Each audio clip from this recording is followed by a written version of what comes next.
గత ఎన్నికలలో మీరు ఓటు వేసి ఈ ఎన్నికల జాబితాలో మీ పేరు లేదని చింతిస్తున్నారా? అయితే దీనికి కారణాలు ఇవే.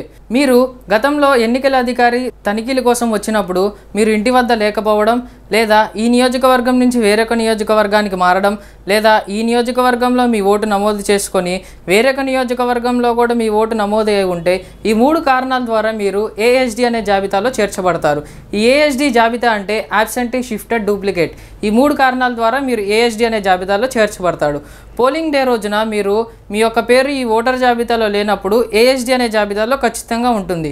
ఒకవేళ ఏఎస్డి అనే జాబితాలో మీ యొక్క పేరు ఉన్నట్లయితే అక్కడ ఉన్న ప్రిసైడింగ్ ఆఫీసర్ ద్వారా ఫామ్ 17 గుర్తింపు కార్డు మరియు సంతకం ద్వారా మీ పేరు అనేది పోలింగ్ బూత్లో అనౌన్స్ చేయడం జరుగుతుంది. అనౌన్స్ చేసిన తర్వాత ఫోటో ద్వారా కానీ లేదా వీడియో కానీ మీ యొక్క ఆధారాలు తీసుకొని మీ యొక్క ఓటు హక్కు అనేది కల్పిస్తారు.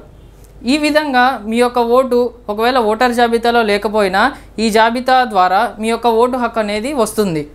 మీ యొక్క ఓటు హక్కుని వినియోగించుకోండి. ఓటు అనేది వజ్రాయుధం కావున అందరూ ఓటేద్దాం, ప్రజాస్వామ్యాన్ని గెలిపిద్దాం.